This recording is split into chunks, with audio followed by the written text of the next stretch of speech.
Good morning, good evening, and good afternoon, lovely people, depending on where you're watching us from this beautiful planet of ours. And this morning, your evening, Tina, I am so happy to have you with me because Tina and I actually connected not too long ago. I believe last week we were sitting and talking on your beautiful podcast. I'll get you to share a little bit more about that in a minute. And I just knew instantly when we connected that I would like to have you on my podcast as well and tell your story. I absolutely love your story. So, without further ado, I'm going to get you to introduce yourself to our audience, please. Hello, Tina. Lovely to Okay. have you. Oh, thank you for allowing me to be here, Marie. My name is Tina Fornwald. I am the founder of Widowhood Real Talk with Tina, which is a registered 501(c)(3) nonprofit supporting the bereaved. And I'll hold off so we can get more into the questions. So I don't want to give you everything at one time. Perfect. I just love you are doing a segment at the moment, especially for widows, correct? Because that's where I was invited and to share my story. Can you share a little bit about that? And then I'd like to hear more about your story as well. But maybe yeah, let's just talk about this segment for a minute and then we go into your story. You're doing this leading up to Christmas where support is needed more than ever. Share a little bit about that segment or in general about your podcast if you would like. Thank you for that question. Maria was kind enough to be part of a mini series that we have called Voices of Widowhood Healing Through the Holidays. Because if you are listening to this podcast, you may have experienced profound grief. And the holidays has a way of impacting us so much worse. Mm, Just brace yourself. Just put on two seatbelts and just buckle up and be mhm. prepared for that. Yeah. But because we know that the holidays brings a different type of grief, we wanted to have this mini series to talk to people who are grief advocacies, people that are working in this healing community, and bring all those voices together so you can hear from them from November all the way until January. So Mm. whether you are a widow or a widower, maybe you've lost a parent or someone else, but if you are grieving, we are thinking about you and we're deliberately having this conversation to support And for those of you listening right now, don't worry, we will be sharing the links to Tina's podcast in the show notes. So if you're watching this live, you can't see the show notes yet. So come back in about half an hour and they'll be in there. I will definitely link you so you can follow Tina and then you can follow the podcast, subscribe, listen, whatever you want to do, share it. It's really beautiful. If you know of anybody, where they might have a hard time in the holidays, then please do share that as well. Tina, can you share a little bit about your background, your own story through you. grief? Yes, I am originally from Chicago, Illinois. My mom was a stay-at-home mom. My dad was a police officer in Chicago. Graduated high school and I went to the military. Met my late husband while I was in the military. And when I think about grief now at this age of 59, it makes me think, what was my first grief experience? And my late husband and I had to put our dog to sleep. I didn't have language for the idea that that was the onset of grief, but as I look back on it now, the idea of when you start losing something and trying to reach out for it, I realized that that was my first instance. And that Mm, may be the first instance of many people when you're younger. You may have lost a pet, mm, and that was it for me. The second experience when I think about major grief is when my late husband and I had a miscarriage. I was pregnant, and it literally was on his birthday that we found out mm, that I was no longer pregnant. And he was on travel. I had to have a DNC. A friend had to come stay with me, and it was miserable. We mm, thought we were about 3 months into this pregnancy, had a little bit of spotting around the same time that I would have had my regular menstrual. But mm, when I went to the doctor, the baby was gone. mm, My third instance of what I look at as profound grief is my journey through breast cancer. I remember sitting in the room after having a biopsy and the oncologist giving me that report and me thinking about, is this the item that's going to take me out of this world? Is Mm. this going to be the last of my journey? And Yeah. getting myself prepared mentally, physically, and spiritually to share that with my family, with my community, and with my church. And being determined what was going to be my strength was the word of God, and staying focused on that and shielding out the negativity, aligning friends and family to support me. Mm. And I thought that was gonna be the worst thing I experienced, and that was in November 2016. I actually had an emergency hysterectomy because it started going towards ovarian cancer. And Mhm. now we're super afraid, and now we have that behind us. Our son goes into the military, and, you Hold like your on. I need to kids. pause you here. You said you have it behind you. So is it fair to say you are cancer free? I have been, yes, yes, yes. Thank you. I just That want is to, oh, huge. that But is, at that yeah. right, but at that moment, we were just like, the emergency hysterectomy was done, so Yeah. I'm trying to recover. Our son went into the military, and then you want your children to go out and do the things that they wanna do, but then you kinda miss them too. And so all that is happening. We're trying to relocate to Virginia. My husband takes a job there, and we get together for what we thought was just an adult weekend, and Mhm. that was his last moment in this world. And my life was forever changed. I am that person 8 years ago is not what you're seeing right here. That Yeah. person was at the end of the hallway of where we were staying, crouched down, screaming into a phone to my siblings. Think my oldest sister saying, "I love him. How can he no longer be here?" And wrestling with that reality on a daily, moment by moment basis shifted my life. I'm sitting here with so many goosebumps just running down my body, just listening to the story.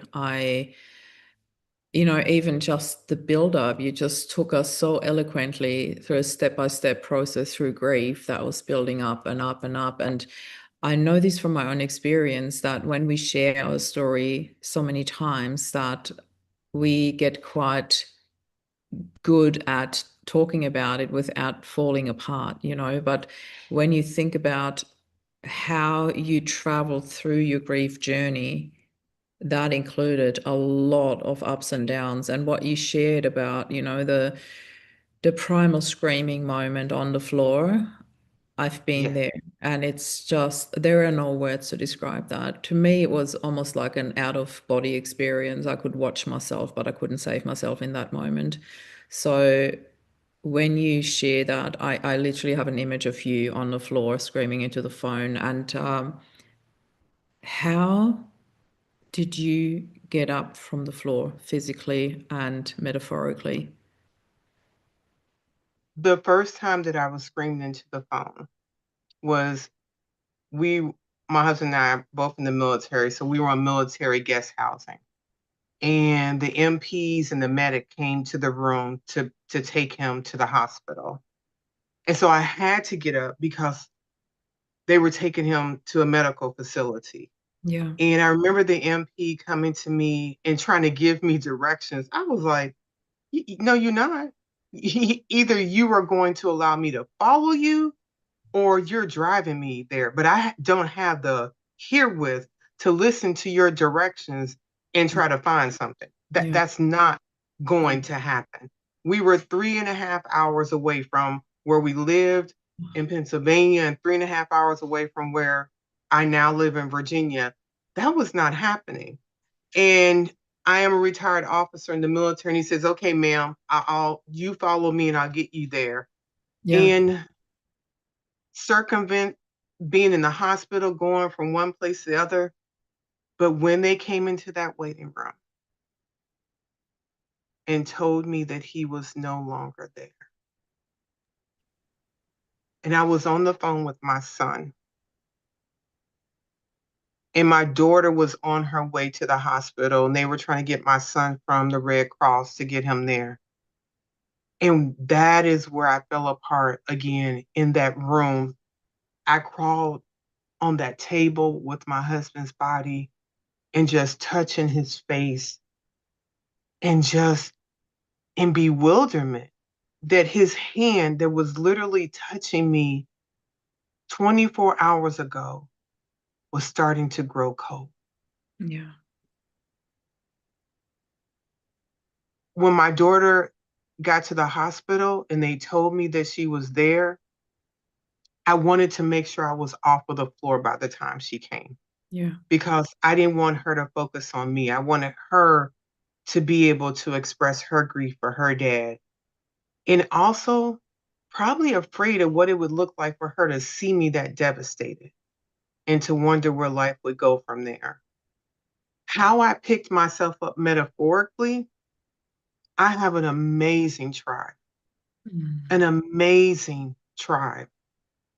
My friends got on the road immediately because my family was in Chicago, California. Uh, there was nobody in close proximity. Mm. We were living in Pennsylvania and we had lived in Virginia. People got on the road and traveled there that night to be there with us when they heard that my husband had a heart attack.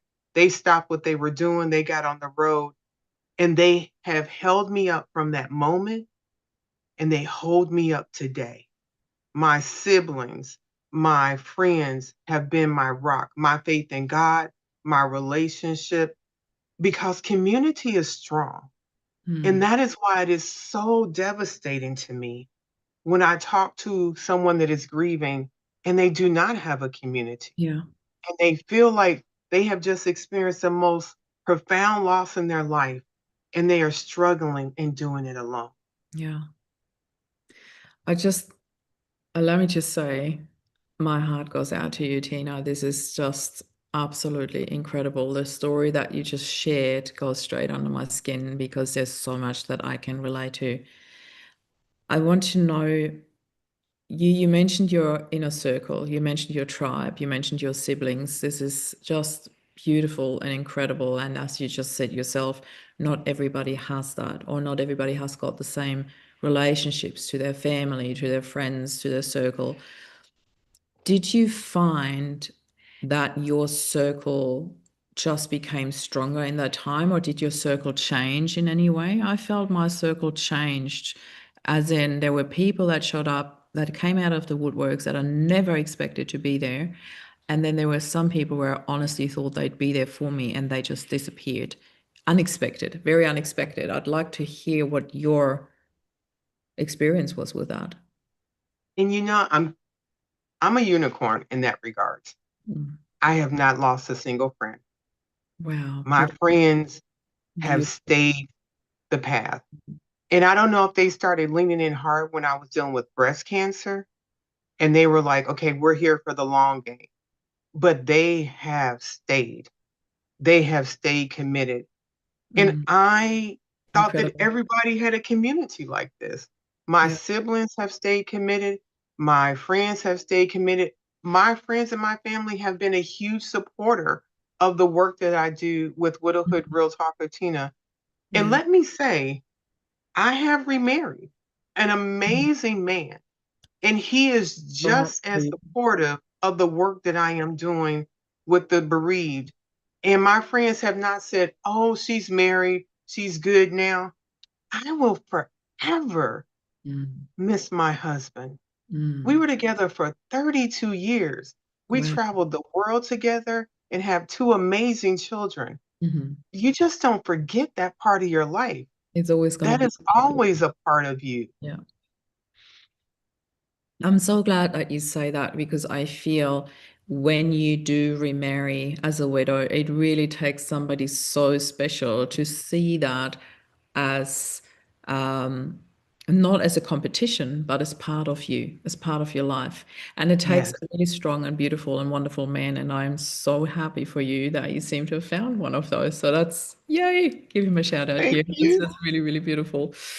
Tina, back to your beautiful podcast. When and how did you get started with that? And yeah, as I said, we'll be sharing the link so people can actually connect with you there and follow you. But tell us the becoming of that Oh, person. of that new Thank you for that question. Um, my current husband had a family member that passed, and I Mm, reached out to that widow, and she had posted something on social media about her husband's birthday, and I was like, I remember my late husband's first yeah. birthday. I remember just all of that. And I know that hers was a different version, but it was hers, and I could relate to that. And a Mm, gift that a widow gave me was to spend time with me and validate all of my feelings, validate all the things that I was thinking in my head that I would never say out loud. mhm, And I would had the opportunity to pay that forward to that widow, and she called me. And now let's be clear, I go to bed very early, and I most of the time wake up early. I was on the phone with this woman way past my bedtime. mhm, And when I was ready to go to bed, I could hear God saying, "What are you going to do when the next person calls?" I was like, "Nobody is calling this late at night. I am done." But it was the idea metaphorically, how mhm. would I show up for the next person and the next person? And at the time, my mom, who is now 81, had a podcast speaking about the lessons that she's learned in life. I love it. And I could hear the idea of a podcast, starting a nonprofit, because you and I both know that when someone is grieving, they want to hear another person's story, but they may not be ready for direct communication. Yeah. So being able to have the podcast, share the journeys, giving people a space to know that they are not alone and to validate their feelings has been a lifeline.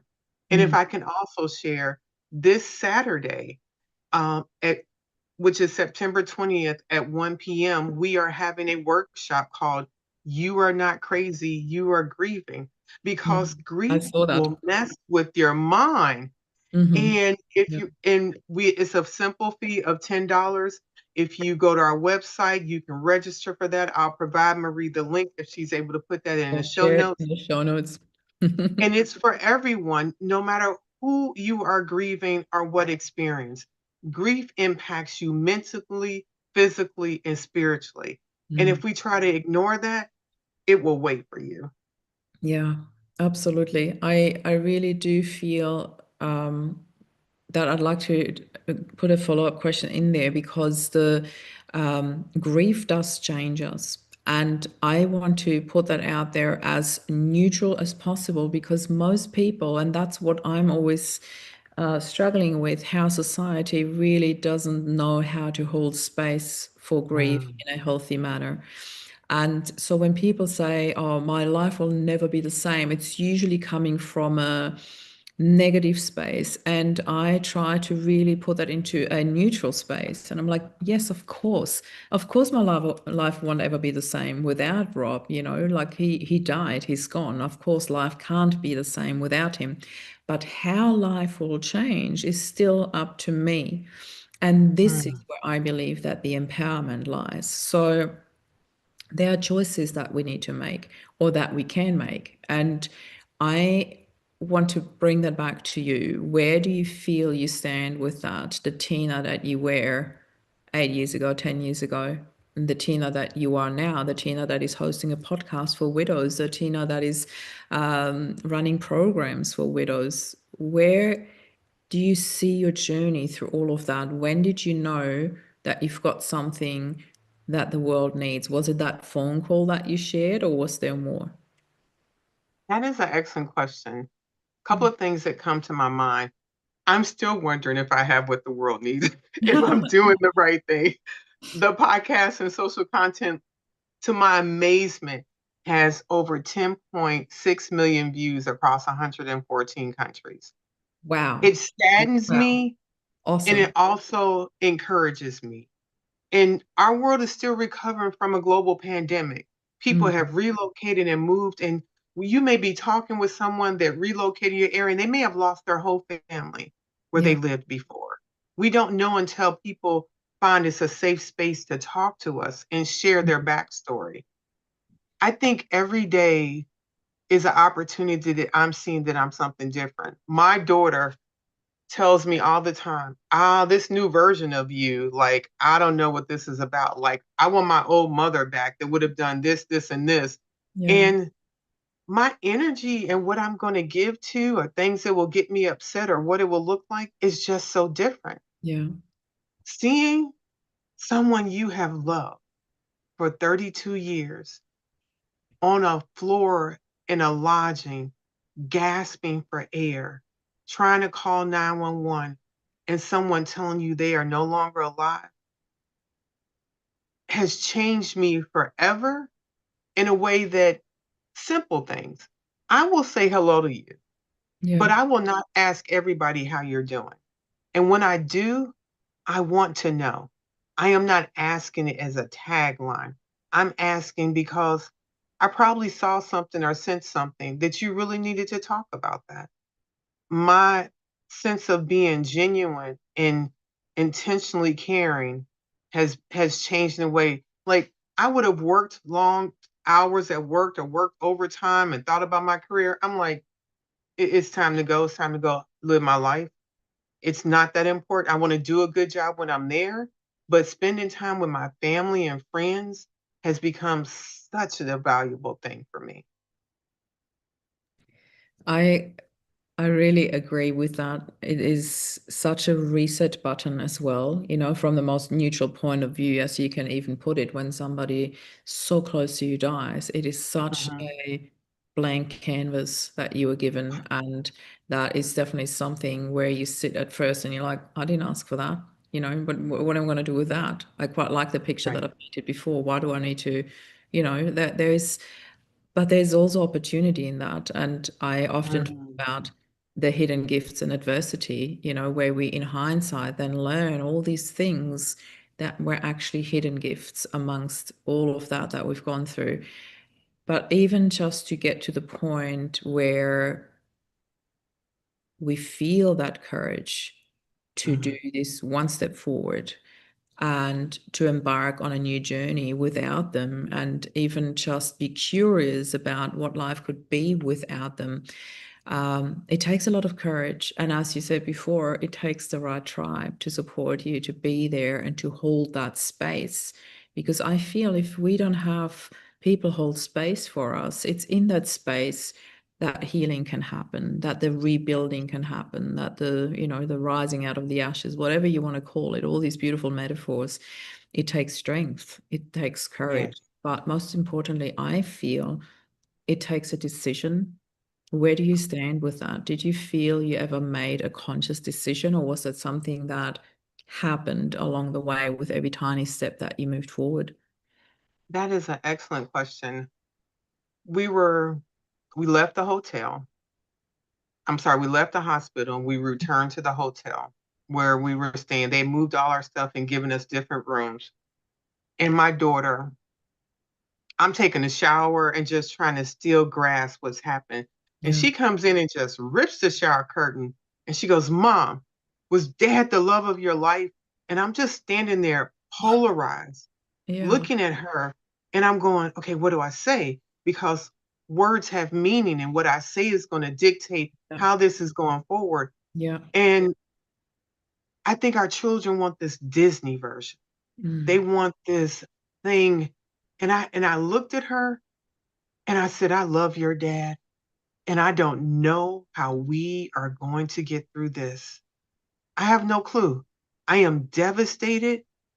And my daughter has never heard her retired Army mother, project manager say, I don't know what the next step is. yeah, I'm always yeah, planning the next step. I said, but what in my mind, what I was thinking, if Mark was the love of my life and he is now deceased, what is left for me to live off of? yeah, If I say Mark is the love of my life, what purpose do I have? What reason do I have for existing if everything died with him?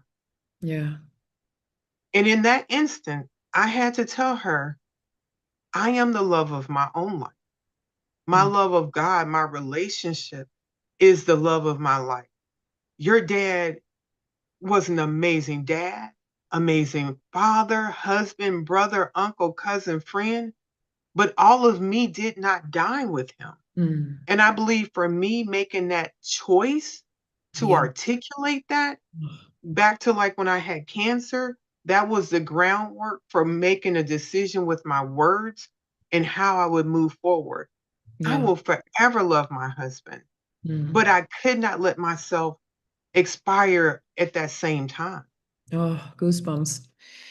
That is exactly it. To me, I often think it's such an irony. It's the irony of grief that people are so heartbroken and in the depth of their emotion around somebody's life being over, but then inflict the exact same thing onto themselves. That's such an irony. It's such an irony. I'm like, in particular now that we got highlighted in such a brutal way, how precious life is. And Mm, now I do the same to myself deliberately. No, I want to live life to the fullest, even more than yes. ever, not just for me, but for Rob as well, and to show our boys what you can do when adversity strikes, and that is just something where I always talk about this irony of grief. There's such an irony in that. I want to take this as a as an amazing encouragement to live life even more and deeper and wholeheartedly and more courageously. So, for people listening to this and who've just heard your incredible story, what would you like to leave them with if you want them to take just one thing away from this podcast? What would that You are be? not alone. You Oh, are not alone. yeah. You may feel like you are isolated. You may feel like you go to work and then you come home and you feel like not the person you were before. You may feel tired. You may feel exhausted. Grief is exhausting. Most of the things that you are feeling are normal. And if you can find language, if you can find community, resources like Marie or other podcasts, the books that she has written that talks about grief, and she has a new book coming out, but I'm not going to say anything. A little birdie may have just told you that. I love But it. all those things, journal, write, reach out to someone else you know that's grieving. Yeah.